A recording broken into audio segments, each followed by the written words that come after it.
Barriers এখানে থাকে না। আমি যখন এখানে এসেছিলাম তখন প্রোগ্রাম শুরু হয়নি, কিন্তু বাচ্চারা চলে এসেছিল। তো তখন আমি ওদের কনভারসেশন শুনে বুঝেছি যে দে আর কমফোর্টেবল ইন হিন্দি। তো যেহেতু এখানে সবাই গুরুজনেরা অলরেডি বলে নিয়েছেন এবং আমি তাদের থেকে বেশি কিছুই বলতে পারবো না, তাদের কাছে আমি একদম অতি সামান্য ক্ষুদ্র মানুষ, তাই আমি শুধু স্টুडेंट्सদেরকে অ্যাড্রেস করার জন্য আমি হিন্দিতেই বলছি।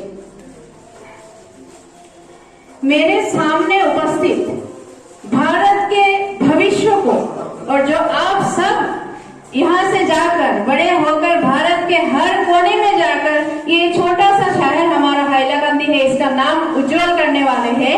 और ये पता चल गया जब मैं यहाँ पे अंदर एंट्री किया था, तब आप लोग खुद भी बात कर रहे थे और इतना समय से आप लोग यहाँ पे बैठ के एकदम शांति से ये सब सुन रहे हैं। हम बड़े हैं, लेकिन जो बड़े हैं उनका भी कुछ काम है, आना जाना लगा रहा है, लेकिन आप लोग जो यहाँ पे बैठे कोई उठ के गया नहीं है। इसके लिए मैं आपसे मतलब सहस्र धन्यवाद ज्ञापन करती हूँ। मैं बहुत बहुत थैंक यू। प्लीज आप लोग इतना ज्यादा एलिजिबल है अपने स्कूल में और इतना ज्यादा इंटरेस्टेड है ये सब्जेक्ट सुनने के लिए, इसीलिए यहाँ बैठे। अब ऑलरेडी बहुत बेहतर है, बहुत से बेहतर है, इसीलिए खुद के लिए एक बार जोरदार ताली बजाइए। Thank you. नेताजी का जन्म दिवस पालन करने के लिए यहाँ पे हम आए हैं, लेकिन मैं अभी मेरे पूर्ववर्ती वक्ताओं ने ऑलरेडी बहुत कुछ बोल चुके हैं और उनसे ज्यादा मेरा ज्ञान नहीं है, मेरा कुछ कहने का सामर्थ्य भी नहीं है। नेताजी ने एक स्पीच में बोला था, तुम खुद अपने ताकत पर भरोसा करो, उधार की ताकत तुम्हारे लिए घातक हो सकती है। यहाँ हमारे जो सीनियर स्पीकर्स कुछ देर पहले बोल रहे थे, यही बोल रहे थे अपनी भाषाओं में, अपने शब्दों में जो उनको सहज लगा, और मैं आपकी भाषाओं में आपको समझाने के लिए थोड़ी सी समय ले रही हूँ। हमारे अंदर इतनी क्वालिटीज एंड कैपेबिलिटीज है कि हम किसी को भी मात दे सकते, कुछ भी कर सकते, लेकिन हम अपना दिमाग या दिल का या अपना अस्तित्व का 5% भी यूटिलाइज नहीं करते हैं। हमारे अंदर जो कैपेसिटी है उसका 5% भी हम यूटिलाइज नहीं करते। जो हमें बना बनाया मिलता है हम उसका ही यूटिलाइजेशन करते हैं। हमारे अंदर जो है उसको हम पहचानते नहीं है, हमारे अस्तित्व में जो है, हमारे आत्मा में जो है उसको हम पहचानते नहीं है, उसको आइडेंटिफाई नहीं करते हैं। इसीलिए हमें बाहर की ताकतों का, मोटिवेशनल स्पीचेस का, मोटिवेशन का और पीछे से एक पुश की जरूरत पड़ती है। वो पुश हमारे अंदर ही है। कॉन्फिडेंस हमेशा हमारे अंदर से ही आना चाहिए। मैं आप सबसे एक बार पूछना चाहती हूँ, काइंडली मुझे कनेक्ट भी करिए। मैं जब भी कहीं पे भी जाती हूँ, अगर बच्चे या कोई भी मुझसे कनेक्ट नहीं होता है, बात नहीं करता है, तो मुझे मजा नहीं आता है। मैं आपसे सवाल करने वाली हूँ, आपको भी बोलना पड़ेगा कुछ ना कुछ, जो आपको कंफर्टेबल लगे, सही हो गलत हो कुछ भी हो, बोलना पड़ेगा। आपको सुबह उठकर पहले बार घर से जब निकलते हैं तो क्या देख के कॉन्फिडेंस आता है कि मैं बाहर जाके ठीक ठाक जो परफॉर्मेंस है, आप स्टूडेंट है तो स्टूडेंट का परफॉर्मेंस है, कोई मैं कुछ जॉब कर रही हूँ तो मेरा परफॉर्मेंस है। हम सबसे पहले किस चीज को देख के खुद को ग्रीन फ्लैग दिखाते हैं कि yes we are ready to perform in the outer world? क्या है वो चीज? क्या देख के हम खुद पहले कॉन्फिडेंट फील करते हैं?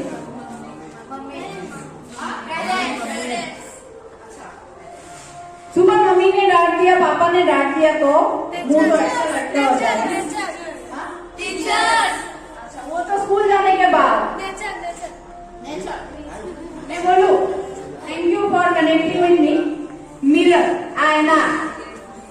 आप सुबह उठकर तैयार होकर सबसे पहले खुद को देखते हैं।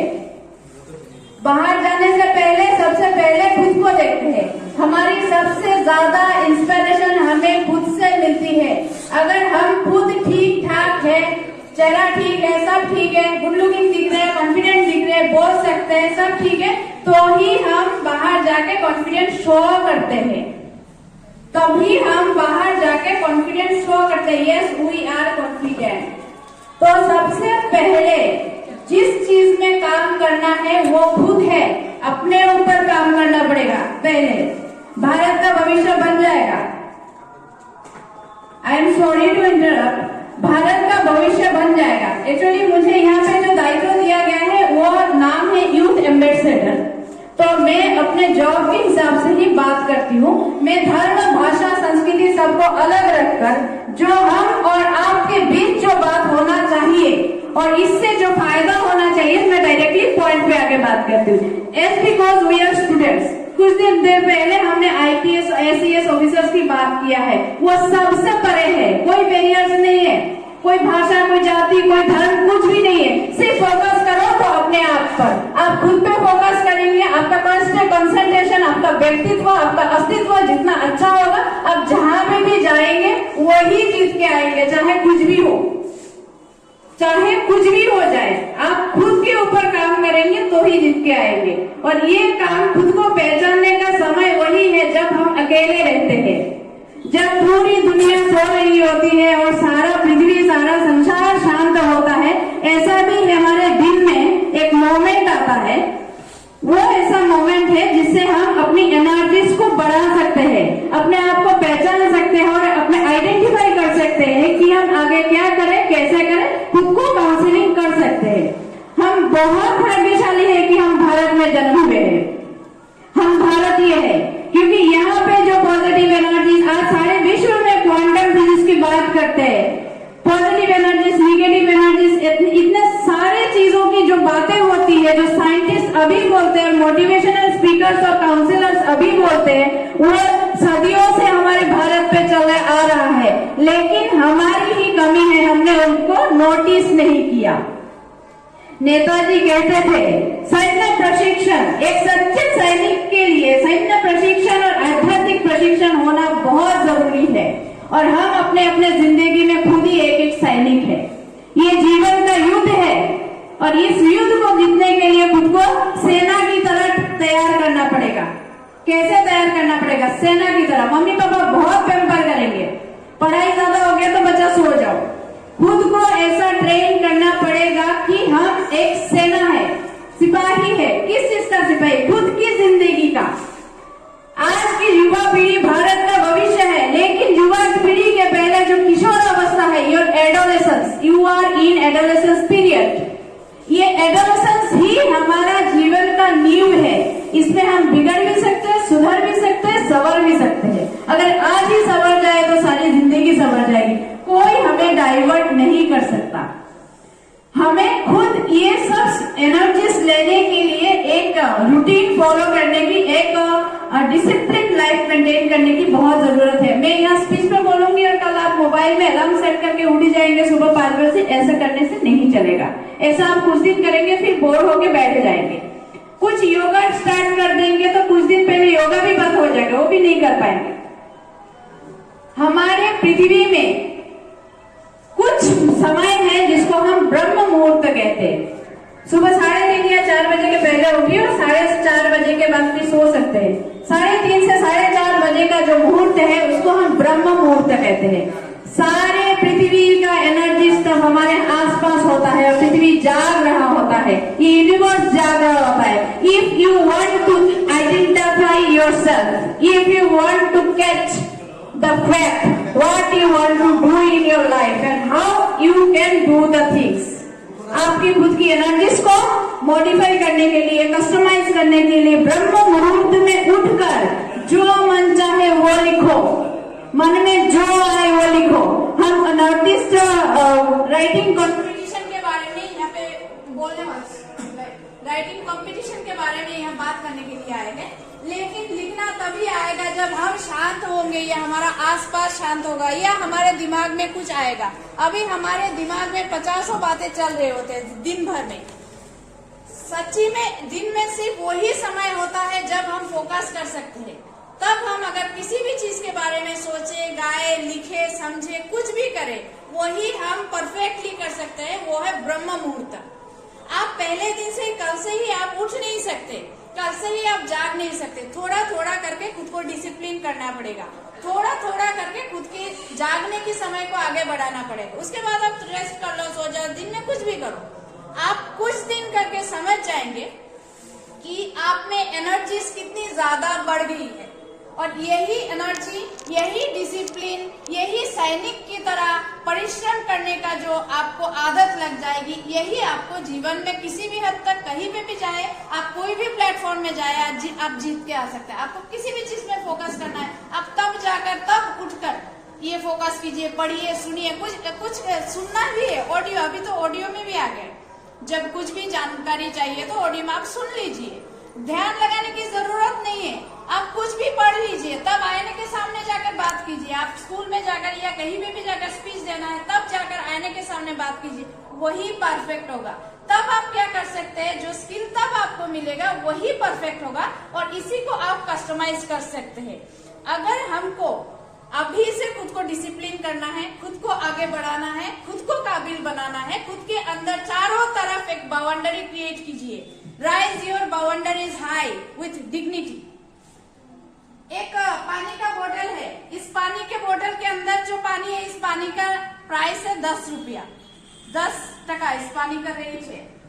लेकिन रास्ते में, सड़क में आते जाते नाले के किनारे जो नल है, उसमें जो पानी गिरता रहता है, उसका कोई रेट है क्या? कोई रेट नहीं है, क्योंकि उस पानी के चारों तरफ बाउंड्री नहीं है। आपको खुद के चारों तरफ एक पॉजिटिव एनर्जी की एक बाउंड्री क्रिएट करना है, जिस पॉजिटिव एनर्जी की बाउंड्री में कोई निगेटिव एनर्जी आपको आके छू ना सके। स्कूल में किसी ने कुछ बोल दिया, टीचर ने बोल दिया, मम्मी पापा ने डांट दिया, दुखी मत होना। तभी नहीं हो सकेंगे जब हमारा घर सेफ होगा, हम खुद को बाउंड्री में डाल देंगे। किसी के बात के बारे में, किसी का भी बुलिंग कुछ भी हो, कोई आपको बुली करे, आपने स्कूल में जाकर कुछ बोला, वो सही नहीं हुआ, गलत हो गया, आपके सारे फ्रेंड्स आपको बुली कर रहे, आपको पिंच कर रहे, वो बात से दुखी होकर आप नेक्स्ट दिन वो काम करना बंद कर देंगे। हमारे आसपास ऐसा ही होता है, बच्चे इंट्रोवर्ट हो जाते, पीछे हट जाते, वो तभी बंद होगा। वो सारे निगेटिव एनर्जीज जो भी है हमारे आउटर वर्ल्ड में, वो हमारे अंतर मन तक, हमारे आत्मा तक हमसे दुखी करने का उसमें वो क्षमता तभी कम हो जाएगी when we will rise our boundaries high। हमें अपने उस बाउंड्री में रह के अपना बाउंड्रीज को हाई करना है, तभी हमारी डिग्निटी बढ़ेगी, क्वालिटीज बढ़ेगी, कैपेसिटी बढ़ेगी। People will think we are worthy, हम वर्दी है। किसी भी चीज को, किसी को भी हम तक आने के लिए they have to pay for us, they have to pay to get the qualities which we have achieved in our life। सैनिक की तरह मेहनत करके आप लोग जो अभी कमा रहे हैं, उसको कोई भी अगर चाहे तो उनको पे करना पड़ेगा। क्या करना पड़ेगा? आपको इज्जत देना पड़ेगा, श्रद्धा करनी पड़ेगी, मान देना पड़ेगा। उसके लिए आप लोगों को अपने चारों तरफ बाउंड्रीज बैठाना है। राइटिंग में एक और चीज जरूरी है, ग्रामर, कॉमा, फुल स्टॉप। कब रुकना है, कब ज्यादा बोलना है, कब कम बोलना है, कब नहीं बोलना है। अटल बिहारी वाजपेयी जी से किसी ने पूछा था कि मुझे आपके जैसा भाषण देना सीखना है, आप मुझे सिखाइए कि हम आपके जैसा भाषण कैसे दे सकते हैं। तो अटल जी ने उनसे कहा था, पहले चुप रहना सीख लो, समय पे चुप रहना सीख लो, बाकी सब अपने आप हो जाएगा। अगर हम समझ ले कि कब हमें बोलना है और कब हमें नहीं बोलना है, कब कितना बोलना है, तभी हमारी जो रेस्पेक्ट है आउटर वर्ल्ड में, तभी हम समझ पाएंगे कि हमारे चारों तरफ जो क्वेश्चंस हमारे पास आ रहे हैं, जो क्वेश्चंस हमको अटैक कर रहे हैं, जो भी है, वो समझने के लिए पहले हमको फुल स्टॉप लगाना पड़ेगा अपने स्पीच पर। पहले मैं आपको सुनने के लिए मुझे चुप रहना पड़ेगा, फिर मैं आपको सुन पाऊंगी। आप जो बोल रहे हैं उसको समझने के लिए भी मुझे आधा मिनट का समय चाहिए होगा। अगर मैं धीरे धीरे कुछ समझ के एक आंसर दूं तो मेरा आंसर हमेशा सही होगा। आप किसी भी बड़ी परीक्षा में जाइए, ऑल इंडिया लेवल के परीक्षा में भी जाइए, तब भी अगर सामने टीचर्स बैठे, सामने जो भी बैठे हैं, उनके सामने आप चुप बैठेंगे, उनकी बात पूरी सुन लेंगे और समझ के आंसर देंगे, तो आप सही आंसर देंगे, आपसे गलती नहीं होगी। हम अगर कम गलती करना चाहे तो हमको अपने जुबान पर लगाम देना होगा। इस विषय में एक और बात बोलती हूँ। हमारे 5 इंद्रिय है, आंख, कान, जीभ, टांग और स्किन। हमारा 5 इंद्रियों को अगर हम कंट्रोल कर सके, तभी हम जीवन में कुछ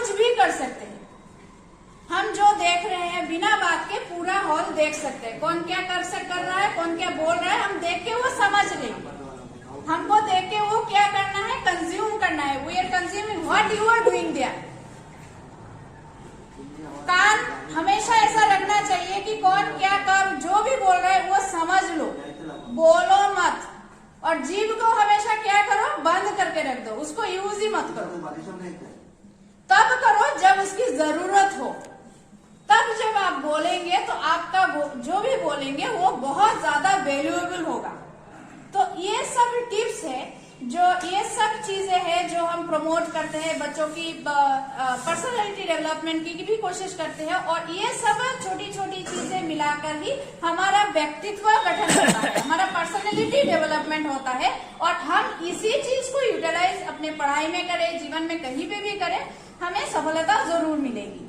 और मैं इसी बात से अपना बातों को विराम दूंगी, क्योंकि अभी कुछ बच्चे ने कहा है, किसी बच्चे ने कि उसका ट्यूशन भी है, तो हम आगे भी जुड़ेंगे। हमारे साथ dreams culture socio culture organisation के यहाँ के हाइलाकांदी के जो मेंबर्स हैं वो भी आपसे जुड़ेंगे आगे ये सब चीजें आगे ले जाने के लिए। जो राइटिंग स्टार कंपटीशन है, ये हमने आपसे ईमेल आईडीज भी ली है, जहाँ पे आपका पार्टिसिपेशन सर्टिफिकेट पहुंच जाएगा।